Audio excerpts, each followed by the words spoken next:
શ્રીમદ ભગવદ્ ગીતાનો 16મો અધ્યાય છે દૈવાસુર સંપદ વિભાગ યોગ, જેમાં દૈવી અને આસુરી શક્તિના માણસોની પ્રકૃતિ કેવી હોય એની વર્ણન કર્યું છે. પહેલા 3 શ્લોક છે એમાં શ્રી ભગવાન કહી રહ્યા છે દૈવી પ્રકૃતિના માણસોના લક્ષણો અને બીજી બાજુ આસુરી પ્રવૃત્તિ તરફ વળેલા માણસોના લક્ષણો. અને એમાં જે દૈવીય ગુણો છે એની અંદર બહુ જ બધા, એટલે અભયમ સત્વ સંશુદ્ધિથી શરૂ થાય છે. એનો એક બહુ જ મહત્વનો ગુણધર્મ છે જે વિષયો તરફ લોલુપતાથી આકર્ષાઈને નથી રહેતો, જે પોતાની ઇન્દ્રિયો પર નિયંત્રણ રાખી શકે છે, જે અભય છે, જેની અંદર દંભ નથી, જે અભિમાનથી મુક્ત છે. આ બધા જ જે લક્ષણો છે એ લક્ષણો જો સાધુમાં ન દેખાય તો આપણે એને કઈ રીતે સાધુ કે સંત કહીશું જેની અંદર સંયમ નથી? નમસ્કાર, આપની સાથે હું દેવાંશી.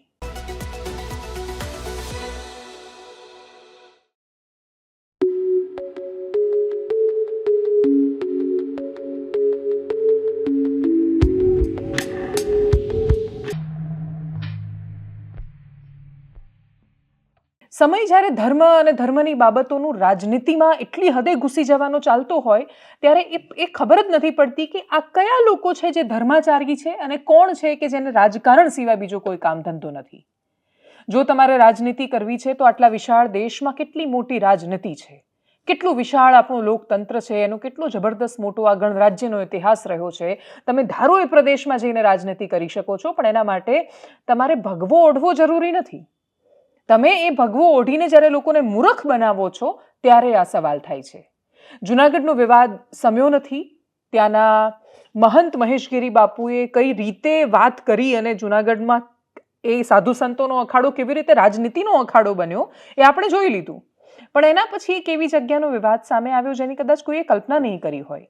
આ બધો જ વારાફરતી વારો ચાલે છે. સંપ્રદાયના જ્યારે વિવાદો આવે, સ્વામિનારાયણ સંપ્રદાયના, ત્યારે બહુ જ બધા એક ચોક્કસ વર્ગ જે ખૂબ ઉછળીને બોલે.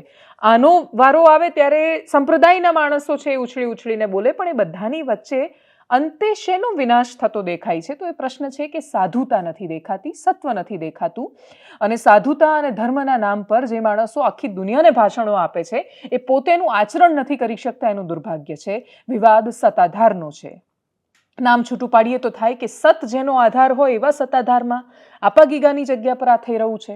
પણ કમનસીબી છે કે આ થઈ રહ્યું છે. અને એટલી હદે દુર્ભાગ્ય છે કે તમે આંખ બંધ કરી લેશો તો એ વિવાદ જતો નથી રહેવાનો. તમે આંખ બંધ કરી લેશો તો એ લોકો સામે આવીને જે રીતે એકબીજાના કપડાં ખોલી રહ્યા છે અને નગ્નતાનું પ્રદર્શન થઈ રહ્યું છે સાધુઓ દ્વારા, એમના પરિવાર દ્વારા થતા આક્ષેપો દ્વારા, એનાથી તમે એ વાતને ઇગ્નોર નહીં કરી શકો કે સતનો આધાર નથી રહ્યો ત્યાં. એક એવી જગ્યા કે જે 1800ના વર્ષની આજુબાજુ જેની શરૂઆત થઈ, એ સદીમાં જેની શરૂઆત થઈ કે જ્યાં લોકોને આશરો આપવાનો, કોઈ ભૂખ્યું ન જાય એનું ધ્યાન રાખવાનું. સૌરાષ્ટ્ર કોના આધાર પર સંતોની ભૂમિ કહેવાય? એ તો વીરપુરના જલારામ બાપાથી માંડીને સત્તાધાર જેવી જગ્યાઓ છે જેના આધાર પર સૌરાષ્ટ્રને આપણે કહીએ છીએ કે સંત સુરા અને સાવજની ધરતી. એ જુનાગઢ છે જે આપણે એવું કહીએ છીએ કે ત્યાં 64 જોગણી છે, ત્યાં મહાદેવ છે જે સ્વયં બિરાજે છે, ત્યાં ભગવાન દત્તાત્રેય છે અને સાધુ સંતો છે એમણે બેસણા કર્યા છે, એવું આપણે કહીએ છીએ એ આધાર પર. પણ સાધુ સંતનો મતલબ એ નથી હોતો કે કોઈ પણ માણસ ભગવો ચોલો પહેરી દે અને પછી એ પોતાને સાધુ કહે અને એને થયેલો પ્રશ્ન એ ધર્મની સામેનો પ્રશ્ન આવી જાય. ધર્મનું એટલી હદ સુધી પોલિટિક્સમાં એનો ઉપયોગ કરી નાખ્યો કે હવે ધર્મ કયો અને રાજનીતિ કઈ એ બંને વચ્ચે કોઈ ભેદરેખા જ નથી રહી. ના જુનાગઢમાં દેખાઈ, ના સત્તાધારમાં દેખાઈ રહી છે.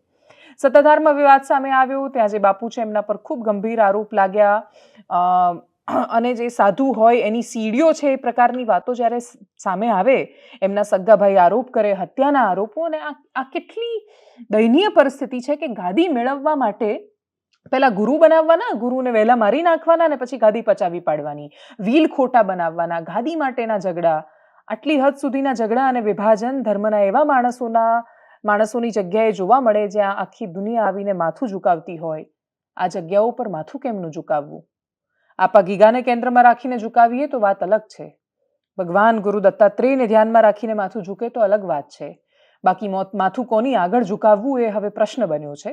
વિવાદોની વચ્ચે જે સામે આવી છે, જે આરોપ પ્રત્યારોપની વાતો, કેટલાય સમયથી એ વિષયને ખૂબ ચર્ચામાં હોવા છતાં ઇગ્નોર કર્યા પછી પણ એ વિષય જ્યારે પાણી માથા પરથી જાય ત્યારે વાત કરવી જરૂરી બની જાય છે. સાંભળીએ સત્તાધારના વિવાદમાં સામે આવેલી વાતોને. કે મહંતના નાણાકીય વ્યવહારો ખૂબ જ ચોંકાવનારા છે. બીજા નંબરમાં એની વૈભચારી પ્રવૃત્તિઓ ઘણા વર્ષોથી અવિરતપણે ચાલુ છે. ત્યારબાદ નાના માણસો ત્યાં સેવા કરતા સેવકોને, દાન દેતા દાતાઓને વિના કારણે માત્ર ને માત્ર ગીતાબેન વ્યાસના કારણે ખૂબ માર મારવામાં આવ્યો છે. કોઈ લોકો નાના માણસો કોઈ પોલીસ ફરિયાદ કરી શક્યા નથી. પોલીસ ન કરવાથી એટલે આ દિવસે દિવસેની દાદાગીરી વધતી ગઈ. એ અનુસંધાને આપણે મુખ્યમંત્રીશ્રી પછી ગૃહમંત્રીશ્રીને આ બાબતેથી વાકેફ કર્યા છે. સત્તાધારમાં વહેલામાં વહેલી તકે સરકાર દ્વારા વહીવટદારની નિમણૂક થાય એવી અમારી માંગ છે. એ માટે અમે મીડિયા સમક્ષ ઉપસ્થિત થયા છીએ. ગીતાબેન વ્યાસ ગોંડલ શ્રીનાથગઢના એક ભવાયા વ્યાસની બ્રાહ્મણની દીકરી છે.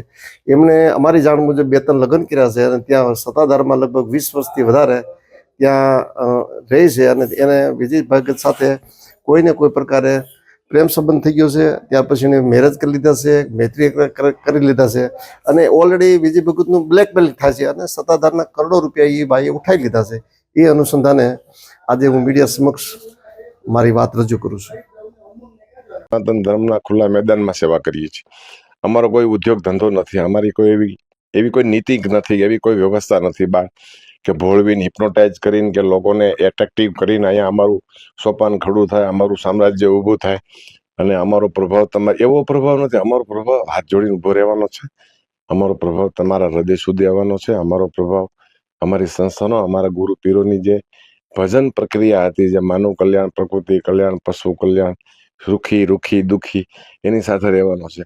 આક્ષેપો કરે છે કે આને મારે છે ને આને મારે છે. દારૂ 3 થેલી દારૂ પીને અહીંયા આવીને લુગડા કાઢીને મા બેન હામી ગાયલું બોલતા હોય તો અમે ન કીધું હોય તો અમારા માણસોએ કીધું હોય. એમાં સીધા અમને ટાર્ગેટ બનાવે છે. વાત મુદ્દાની એ છે કે આમાં એક સારી તપાસ સમિતિ નિમાય અને તથ્યતા શું છે, સત્યતા શું છે. આપ સત્ય સાથે છો, અમે સત્યની જ્યોતમાં છીએ અને જ્યાં જ્યાં સમયે જ્યાં જ્યાં અનુકૂળતા હશે ત્યાં અમે આપને સહયોગ આપશું.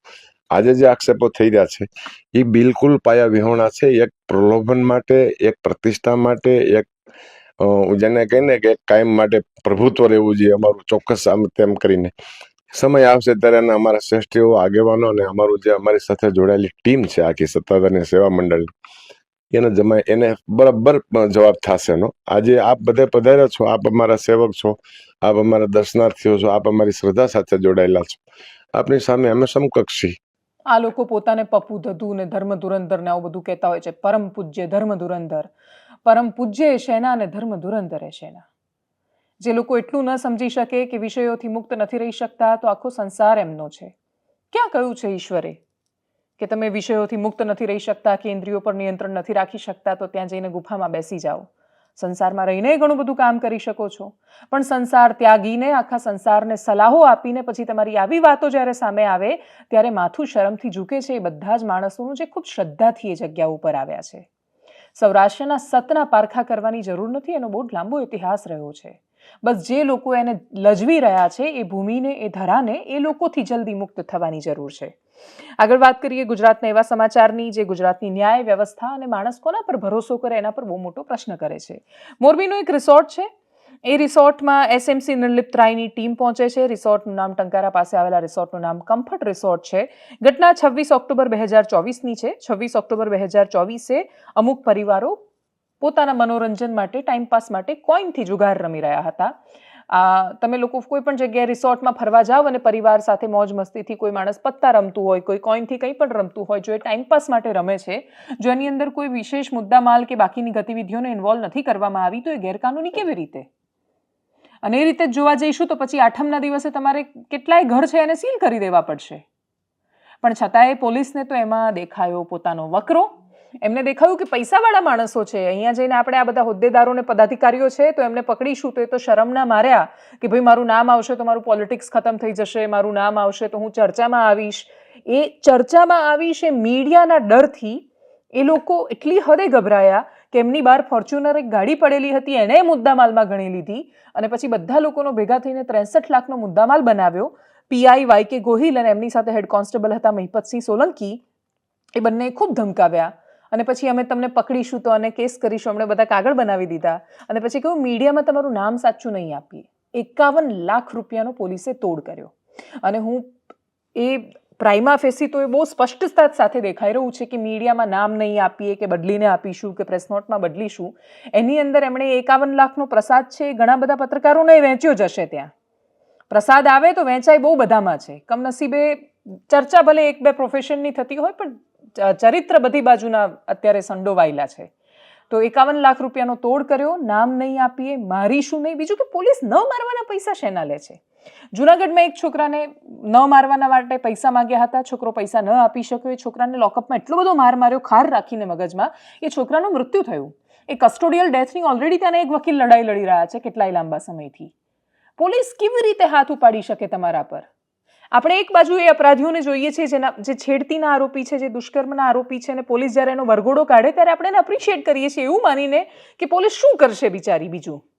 પણ પોલીસ ક્યારે બિચારીને ક્યારે રાક્ષસ થઈ જાય છે એ જ નથી ખબર પડતી.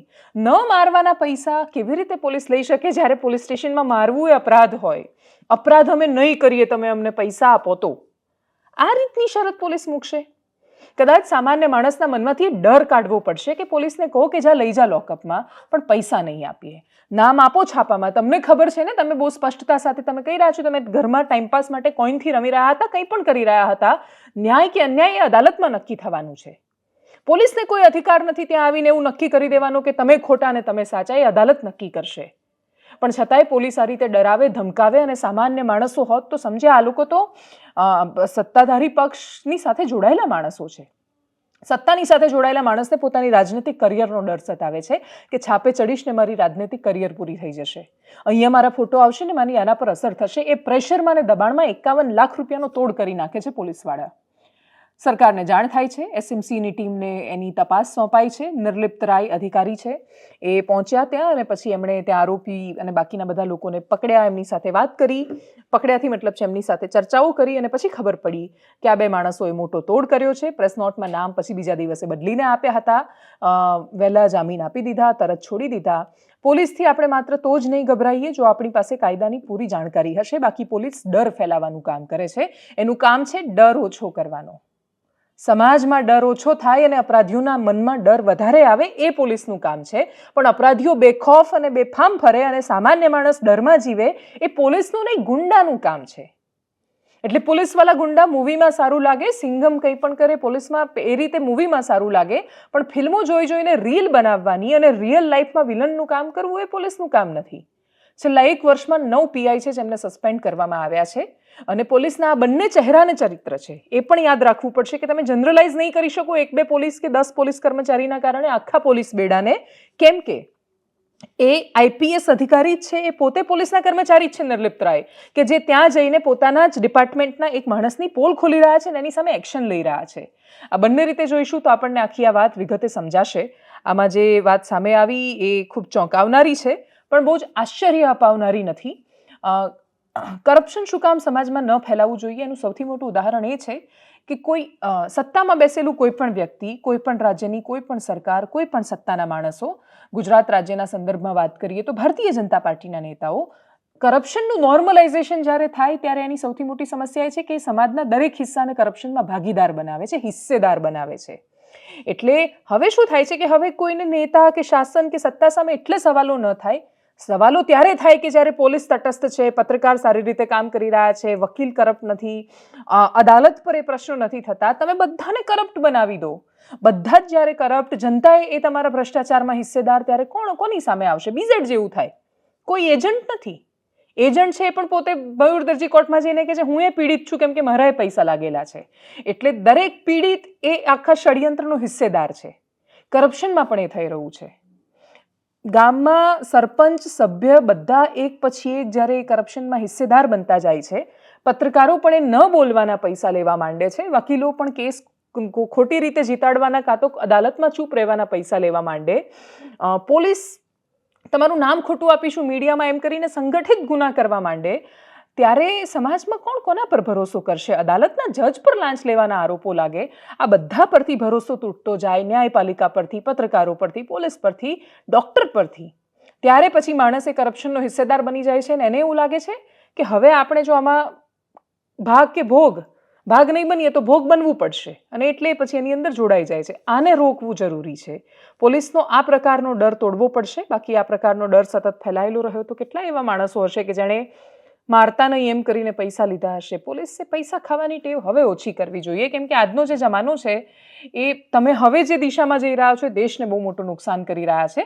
પહેલાં કટકી થતી હતી, હવે 51 લાખ રૂપિયાના તોડ થાય છે. કટકી અને તોડમાં ફરક છે. કટકી જ રોકવાની જરૂર હતી તો તોડ સુધી ન પહોંચતા, પણ હવે તોડ પર પહોંચી ગયા છીએ તો આખું હાઈજેક થાય એની પહેલાં આપણે એને રોકી લઈએ.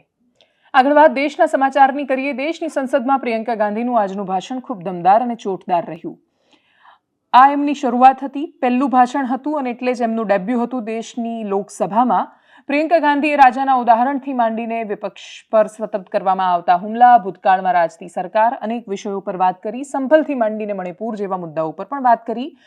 પ્રિયંકા ગાંધીનું ડેબ્યુ ભાષણ કેવું રહ્યું સાંભળીએ. एक कहानी होती थी अध्यक्ष महोदय, शायद बचपन में आपने भी सुनी होगी. राजा भेष बदलकर बाजार में आलोचना सुनने जाता था. ये सुनने जाता था कि प्रजा मेरे बारे में क्या कह रही है, मैं सही रास्ते पे चल रहा हूँ कि नहीं. लेकिन आज का राजा, भेष तो बदलते हैं आज के राजा, शौक तो है उनको भेष बदलने का, लेकिन ना जनता के बीच जाने की हिम्मत है और ना आलोचना सुनने की. आज हिमाचल में देखिए, जितने भी कानून बने हैं वो सब बड़े बड़े उद्योगपतियों के लिए बन रहे हैं. हिमाचल में जो सेब उगता था, उसके जो छोटे छोटे किसान हैं वह रो रहे हैं, क्योंकि एक व्यक्ति के लिए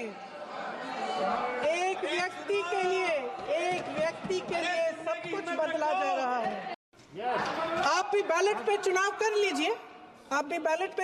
लीजिए, दूध का दूध, पानी का पानी हो जाएगा. संविधान में सामाजिक, अगर लोकसभा में ये नतीजे नहीं आए होते तो ये संविधान बदलने का काम भी शुरू कर लेते.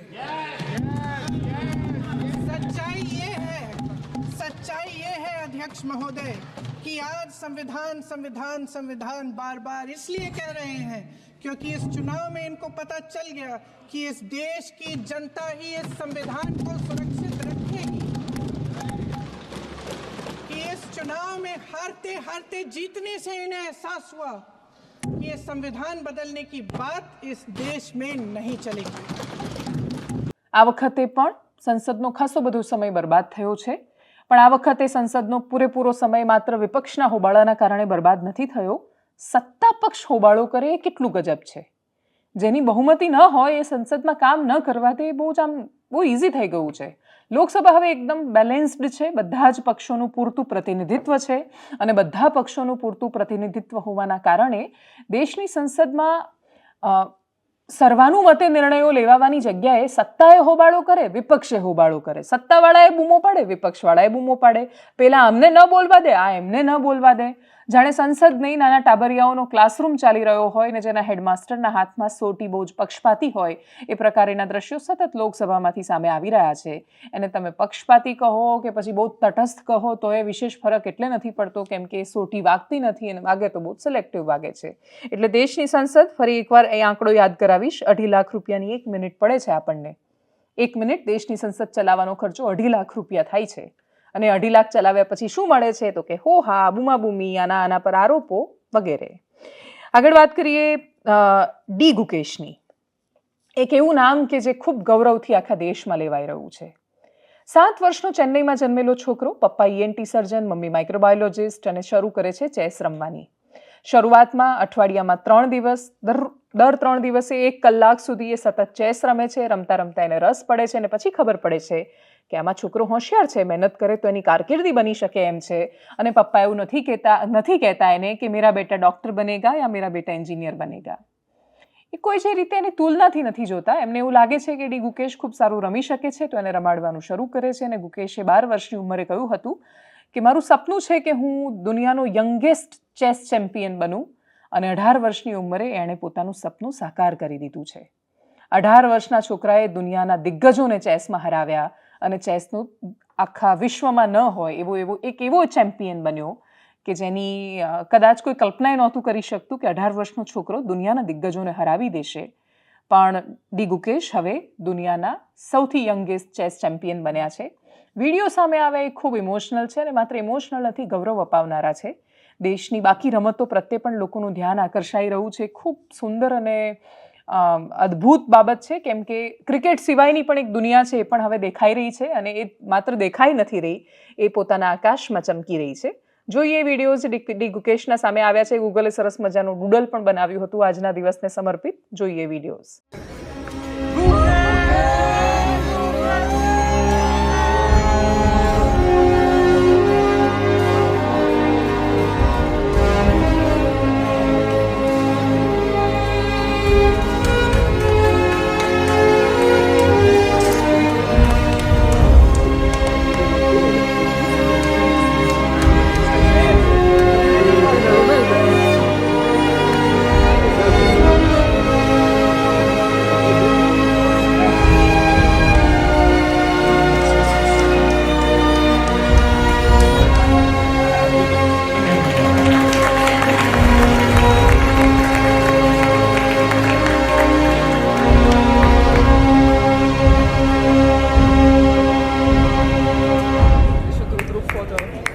ડી ગુકેશ 2006માં જન્મેલો છે અને આ સાંભળતાની સાથે જ ડેફિનેટલી ઘણા બધા લોકોએ પોતે જાતે અથવા મમ્મી પપ્પાએ કહ્યું હશે કે જુઓ 2006માં જન્મેલો છોકરો ક્યાં પહોંચ્યો ને તમે 95માં જન્મેલા કે 2000માં જન્મેલા કે 2002માં જન્મેલા શું કરી રહ્યા છો?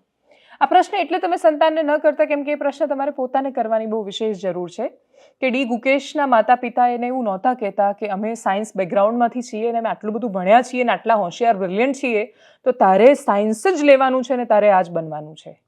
બાળકની અંદર શું છુપાયેલું છે આપણે એના પર બહુ ઓછું ફોકસ કર્યું છે.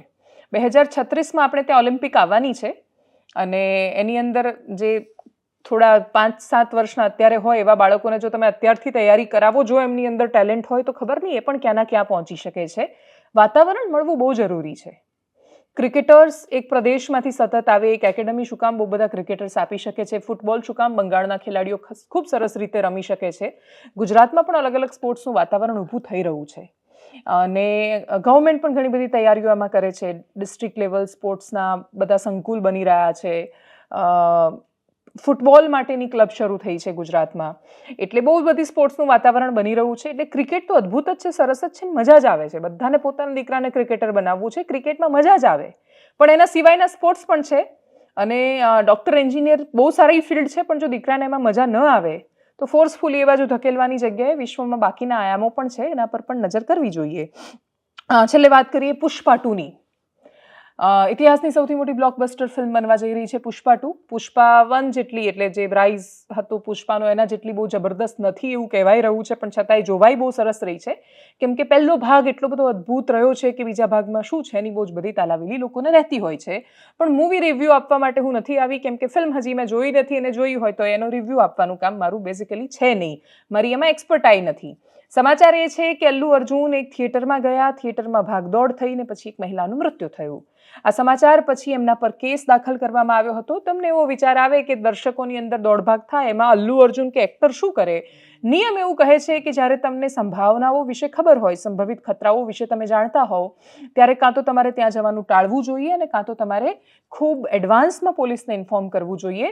અલ્લુ અર્જુન અને પુષ્પાનું જ્યારે બિહારના પટનામાં એનું ટ્રેલર લોન્ચ થયું ત્યારે કેટલી ભીડ હતી ને કેવી રીતે લોકો ઉપર ચડ્યા હતા એ બધા જ જાણે છે. તમિલનાડુમાં કેવી રીતે બહુ જ બધું ફેન ફોલોઈંગ હોય છે, તેલુગુમાં પણ કેટલું મોટું ફોલોઈંગ હોય છે, બધાને ખબર છે. એક્ટર્સને ઘણા બધા લોકો ભગવાનની જેમ જુએ છે. એ આપણા દેશની અને દુનિયાની બહુ વર્ષોથી વાસ્તવિકતા રહેલી હોય છે કેમ કે પોતાની અંદર છુપાયેલા ઇમોશન્સ એ પોતે જિંદગીમાં જે કશું જ નથી કરી શક્યા એ કોઈકને સ્ક્રીન પર કરતા જુએ ત્યારે એને ગજબ સંતોષ મળતો હોય છે કે ચલો મારાથી કશું ના થયું, કોઈક તો છે કે જે લડી રહ્યું છે, બોલી રહ્યું છે, કંઈક કરી રહ્યું છે. અને મોટા ભાગે ફિલ્મમાં વિલનને પણ બહુ જ સારો દર્શાવી શકાય. એ આપણે લતીફવાડની ફિલ્મ જે શાહરૂખ ખાને બનાવી કદાચ તો એ રઈસમાં, હા, શાહરૂખ ખાનની એ ફિલ્મમાં જોઈ લીધું કે તમે લતીફને પણ ગ્લોરીફાઈ કરી શકો. Once upon a time in મુંબઈમાં આપણે ગુંડાઓને પણ ગ્લોરીફાઈ થતા જોયા અને કદાચ ચાલે તો મતલબ ફિલ્મ બનાવવાવાળાનું ફ્રીડમ ઓફ એક્સપ્રેશનના નામે કોઈ પણ મોટા આતંકવાદીને ગ્લોરીફાઈ કરીને એને હીરો બતાવી શકે છે અને લોકો માની પણ શકે છે.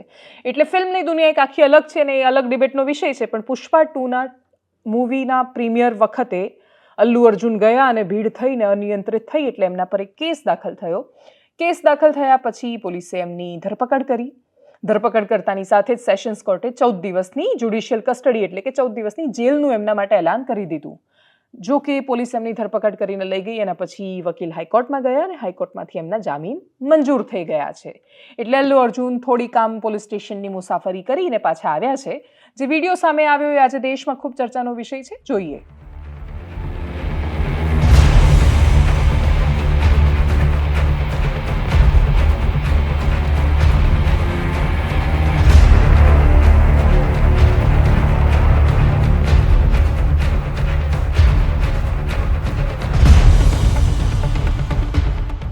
સાઉથની ઇન્ડસ્ટ્રી કેવી રીતે આખા દેશમાં ફેલાઈ રહી છે પોતાની અંદર કેસ સ્ટડી છે અને બોલિવૂડ કેવી રીતે મરી રહ્યું છે પણ પોતાની અંદરનો એક ઇતિહાસ છે. કોઈ પણ સંસ્થા અતિ જ્યારે થાય અને પોતાના બનાવેલા કન્ટેન્ટ સિવાય બાકીના બધા કન્ટેન્ટ અથવા દર્શક શું જોવા માંગે છે અને એમાંય આફ્ટર કોવિડ સમયે આખું વિશ્વ જે રીતે મોબાઈલમાં આવ્યું અને લોકો જે રીતે નેટફ્લિક્સ, એમેઝોન આ બાકીના બધાનું કન્ઝપ્શન વધ્યું એ જોતા હવે એ જેટલા મેઇન સ્ટ્રીમ મીડિયા હતા બોલિવૂડથી લઈને બાકીની બધી જ સંસ્થાઓ એમના માટે આ ગંભીર વિચારનો સમય છે.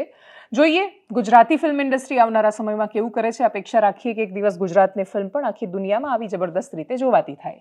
એનાલિસિસમાં અત્યારે બસ આટલું જ. જો આપ અમને યુટ્યુબ પર જોઈ રહ્યા છો તો સબસ્ક્રાઇબ કરો, ફેસબુક પર જોઈ રહ્યા છો તો ફોલો કરો, અમારા વિડીયોને શેર કરો અને સૌથી મહત્વની વાત, આ દેશ આપણા સૌનો છે. જો આપણે દેશને ખૂબ પ્રેમ કરીએ છીએ તો એને ગંદો નહીં કરીએ. રસ્તા પર કચરો નહીં ફેંકીએ. આજુબાજુ કોઈ ફેંકી રહ્યું છે તેને રોકીશું. આપણા તરફથી પ્રયત્નો તો શરૂ કરીએ. નમસ્કાર.